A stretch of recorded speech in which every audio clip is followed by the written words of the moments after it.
Good morning, students. So here is the explanation of our poem "The Song of the Brave." Before starting, poem को start करने से पहले let me tell you something. It is a story kind of poem जहाँ पर एक imagination है, एक बच्चा जो है वो अपने माँ को कुछ कहना चाह रहा है. So let's see. और यहाँ पर बहादुरी की बात दिखाई गई है. आप इस पोएम में देखें कैसे बच्चा जो है अपनी माँ के साथ निकलता है दूसरी जगह पर जाने के लिए, और रास्ते में इसकी मुलाकात डकैतों से हो जाती है और इसकी माँ जो है डर जाती है, लेकिन इसके पास तलवार होता है. ये कहता है कि माँ तुम घबराओ मत, जब तक मैं तुम्हारे साथ हूँ ये तुम्हारा कुछ नहीं कर सकते.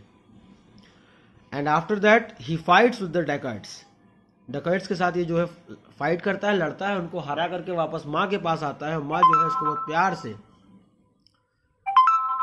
अपने सीने से लगा लेती है. तो आइए देखते हैं क्या है पोएम. इसमें पूरी यही बात बताई गई है कि अगर इंसान चाह ले तो हर इंसान, every person is brave, no one is coward. कोई कावर्ड नहीं है, एवरी वन इज ब्रेव. हर किसी के अंदर बहादुरी छिपी हुई है, सिर्फ दिखाना चाहिए. So let's start. देखिए कैसे ये बच्चा जो है, पहले ये बंगाली में लिखी गई थी पोएम जिसको रविन्द्रनाथ टैगोर ने लिखा था. बाद में इसको अमित मुखर्जी जी ने इंग्लिश में ट्रांसलेट किया. So let's see how a small boy talks to her mother. Just imagine mother that you and I are traveling far. Imagine करो माँ कि हम और तुम कहीं दूर यात्रा कर रहे हो. Your palanquins rocking to and fro. palanquins का मतलब होता है कपड़े का ढेर. पहले गट्ठल बनाई जाती थी ना कपड़ों के, उसी में कपड़े रखे जाते थे. तो तुम्हारा जो कपड़े का गट्ठर है वो इधर उधर झूल रहा है. With 4 bearers going हैया हो. और 4 लोग जो हैं जो उसको पकड़े हुए हैं वो हैया हो कहते हुए चल रहे हैं. Besides them, I am trotting along on my little red pony singing a song. और बगल में मैं भी उनके साथ चल रहा हूँ अपने छोटे से घोड़े पर बैठ करके गीत गाते हुए. My hoof dust clouds the end of day. मेरे घोड़े की जो खुर है वो एकदम धूल से सन जाती है, मतलब धूल में मिक्स खूब धूल लग जाता है मेरे घोड़े के खुर में दिन खत्म होने तक. Thorn bushes bleak in the low sun's ray. और जो कांटेदार झाड़ियां हैं वो भी सूर्य के ढलने के साथ वो भी जो है अब शांत हो गए हैं. इट्स बैरन एवरी विच वे. जिस रास्ते से हम जा रहे हो बिल्कुल वीरान है. Even the animals have gone away. और जानवर भी जो हैं वो अब कहाँ चले गए होंगे, वापस अपने घर पर. Imagine it's dark you can barely see. We have come to the wilds of Zoradigi. और जरा सोचिए कि अंधेरा है जहां पर हमें कुछ दिखाई नहीं पड़ रहा है, जहां पर आप कुछ नहीं देख पा रहे हो. यू कैन बेयरली सी मतलब जहां पर कुछ दिखाई ना पा रहा हो, दिख ना रहा हो कुछ. हम लोग कहाँ पहुंच गए हैं? We have come to the wilds of Zoradigi. हम लोग कहाँ पहुंच गए हैं? जोराडिगी के जंगलों में. We are cutting through the fields of bramble. हम लोग जो है झाड़, ब्रैम्बल माने झाड़ होते हैं, नुकीली झाड़ जिससे हाथ कट जाता है. तो नुकीली झाड़ को काटते हुए हम लोग आगे बढ़ रहे हैं. It's nearly night the bearers scramble. और रात है और बियरर्स जो है वो बिल्कुल स्क्रैम्बल मतलब अब ऐसा लग रहा है कि मानो जैसे वो थक गए हों. The path curves out a little ahead. आगे चल के रास्ता जो है थोड़ा सा घूमा हुआ है. We are going over a dead river bed. और हम लोग कहाँ जा रहे हैं? उस सूखी नदी के किनारे जहां पर पानी नहीं है. In the प्लॉडिंग silent you suddenly shout. In the प्लॉडिंग silence. और मैं उसी सन्नाटे में किसी तरीके से हम लोग जा रहे हैं उस क्या नाम है सूखी हुई नदी के किनारे, पैर घसीटते हुए. प्लॉडिंग का मतलब होता है किसी तरीके से चलना. तो हम लोग जो है प्लॉडिंग साइलेंस में, उसी साइलेंस में पैर घसीटते हुए उसी नदी के किनारे जा रहे हैं. और तभी आप अचानक चिल्लाते हो, are those loud lights out there moving about. और तभी मतलब लड़का कहता है माँ से कि तभी आप चिल्लाते हो कि वो जो वहां लाइट जल रही है, क्या वो इसका मतलब है कि वहां पर लोग हैं? जस्ट देन द क्राई हारे री. You can hear them charging utter disarray. और तभी एक चीख सुनाई पड़ती है. किसकी सुनाई पड़ती है? लड़ाई, इसे लड़ाई में लोग चिल्लाते नहीं एक दूसरे पर, तो डकैतों के चिल्लाने की आवाज़ सुनाई पड़ती है। You can hear them charging, और आप उन्हें सुन सकते हो माँ कि वो हमारे तरफ बढ़ रहे हैं। अटर डिसरे, मतलब अपने आप को कंप्लीटली चेंज करके, मतलब उनका चेहरा भी नहीं पहचान में आ रहा है। Bearers running helter skeletal, bearers मतलब जो भी वहाँ के लोग हैं वो इधर उधर भाग रहे हैं। You pray to heaven for divine shelter, और लड़का कहता है माँ से कि माँ तब तुम प्रार्थना कर रही हो कि हमें भी कहीं छुपने की जगह मिल जाए। बट आई टेल यू कामली माँ don't worry, I am here with you now they will be sorry. लेकिन मैं बहुत ही शांत स्वभाव में आपसे कहता हूं कि माँ आप बिल्कुल घबराओ मत, मैं आपके साथ हूं और अब इन्हें इसका नतीजा भोगना पड़ेगा। ठीक है। Skins gleaming in the flickering light, अब उस बुझती हुई चिराग के या उस बुझती हुई उस हल्की, या आप कह सकते हो उस हल्की सी रोशनी में जो है स्किन्स ग्लिम कर रहे हैं, मतलब स्किन जो है चमक रहे हैं। ट्विरलिंग लाठीज आवर वे दे कम, लाठी को घुमाते हुए हमारे ओर वो चले आ रहे हैं। अ फियरसम साइट, वो नज़ारा कैसा होता है, एकदम डरावना नज़ारा। I yell wait and stop right there, तभी मैं चिल्लाता हूं कि रुको वहीं पर, जहां हो वहीं खड़े रहो। Be aware my sword now don't you dare, मेरे तलवार के बारे में लड़का कहता है। यहाँ पर बच्चों ध्यान से सुनिए स्टूडेंट्स, ये लड़का कहता है कि मैं पहले चिल्लाता है कि रुको, जहां खड़े हुए रुके रहो, तुम मेरी तलवार के बारे में नहीं जानते, आगे बढ़ने की हिम्मत मत करना। डोंट यू डेयर,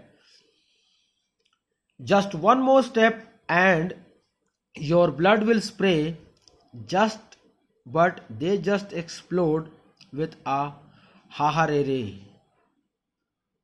और लड़का कहता है उन डकैतों से कि अगर तुमने एक स्टेप भी आगे बढ़ाया तो मैं तुमको खून से लहू लुहान कर दूंगा, तुम्हारे शरीर से खून निकाल दूंगा, तुमको मार दूंगा, और उसके बाद तुम लोग जो है, लेकिन दे जस्ट एक्सप्लोड विद अ, हाँ, लेकिन वो डकैत बात नहीं मानते हैं और वो जो है बिल्कुल जैसे बम नहीं फटता है वैसी तरीके से वो उस लड़के पर आक्रमण कर देते हैं। You tell me all trembling खोखा डोंट गो, आई से माँ just watch with a high हो। तब लड़का कहता है कि माँ तब तुम मुझे कहोगी, खोखा मतलब बेटा होता है, ठीक है, मतलब बेटा भी होता है, और आप कह सकते हो खोखा मतलब छोटे बच्चों का ग्रुप, जो नौजवान लोग होते हैं।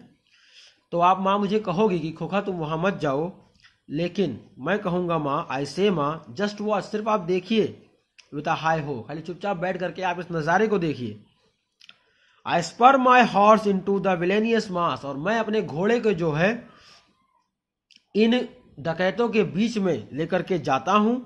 There shields ring out on my cutlass, और इनका जो ये चक्रव्यूह जो इन्होंने रचा है, ये मेरे कटलैस का मतलब छोटा सा तलवार, जो पहले के ज़माने में पायरेट्स लोग, जो समुद्री डाकू हुआ करते थे, आपने कैरेबियन जो मूवी आई थी knights of the pirates of the Caribbean, उसमें देखे ना छोटे छोटे तलवार लिए रहते हैं, तो वही उस बच्चे के पास भी है। तो बच्चा कहता है कि मैं अपना घोड़ा जो है इन रॉबर्ट्स के चक्रव्यूह में लेके घुस जाऊंगा और अपने उस छोटे से तलवार से इनके शील्ड को, मतलब इन्होंने जो चक्रव्यूह रचा है उसको मैं तोड़ दूंगा।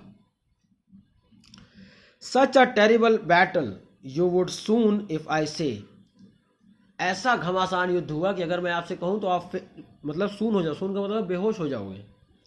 So many heads cut off so many run away, बहुत लोगों के सिर कटे और बहुत लोग भाग गए। At the end you are weeping my Khokha is dead, और अंत में माँ आप रो रहे होगे कि मेरा बच्चा जो है वो खत्म हो गया। Just then I am back all sweaty blood red, और तभी मैं वापस आऊंगा, मेरे शरीर पर एकदम मैं लहू लुहान रहूंगा खून से। आई कॉल आउट माँ इट्स ओवर द फाइट, मैं आपको बुलाऊंगा माँ कि अब लड़ाई खत्म हुई। You come out then and hug me tight, और तब आप बाहर आओगे और मुझे सीने से अपने लगा लोगे। You lift me to your lap with a kiss, खोखा dear what would I have done if you hadn't been there, और तब तुम मुझे गोद में उठा करके मुझे किस करोगे और मुझसे कहोगे खोखा डियर मेरे बच्चे, what would I have done, मैं क्या करती, if you hadn't been there, अगर तुम यहां पर ना होते। such useless things happen all the time, why can't this be true at least one time। अब देखिए यहां पर मैसेज है स्टूडेंट्स कि ये जो बेकार की चीजें, लूट मार, किसी के यहाँ कुछ होना, ये सब यूजलेस चीजें हैं, मतलब इसका कोई अस्तित्व नहीं है। Why can't this be true at least one time, और क्यों नहीं, ये देखिए पोएट हम लोगों से कह रहे हैं कि अगर ऐसी चीजें हो तो क्यों नहीं हम लोग एक बार रियल में इनके साथ वार करें, क्यों ना इनसे एक बार रियल में इनसे लड़ाई करें, ऐसी चीजों को मिटाने की कोशिश करें। Oh then it would be a real fairy tale, और जो हम लोग परियों की कहानी सुनते आ रहे हैं कि बुराई पर अच्छाई की जीत, वो वाकई में रियल हो जाएगा। एवरीवन वुड रेव दो दादा वुड रेल, ठीक है, और तो सब लोग इसके बारे में सोचेंगे, और दादा जो है, दादा मतलब एल्डर ब्रदर, बंगाली वर्ड है दादा, दादा मतलब बड़ा भाई कहा जाता है, वो भी जो है इस पर खुश होंगे, वो भी इस पर ऐड करेंगे। पा how can this be, he isn't even that strong, but never should say lucky खोखा वेंट अलोंग।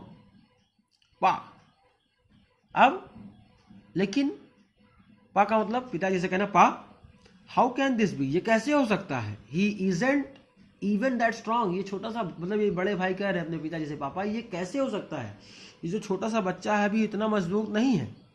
लेकिन तब तक पड़ोसी लोग क्या कहते हैं, but the never should say lucky खोखा वेंट अलोंग, लेकिन पड़ोसियों ने क्या कहा कि ये खोखा जो छोटा सा बच्चा है ये अपनी हिम्मत नहीं हारा और ये बहादुरी से आगे बढ़ता गया। So students, this was the explanation of the poem. ध्यान से इस वीडियो को आप देखेंगे ताकि आपको ये पोएम अच्छे से समझ में आ जाए। बहुत ही अच्छी पोएम है, और इसका मतलब देखिए कैसे कहा गया कि हर इंसान आपस में बहादुर है। ये जो मार काट हमारे यहाँ होती है, हमारे समाज में होती है, इससे हम लोग लड़ सकते हैं। तो कोई छोटा सा बच्चा जब लड़ सकता है तो हम भी बुराई से लड़ सकते हैं। Okay, so go through it, tomorrow I will be sending you question answers. Thank you class.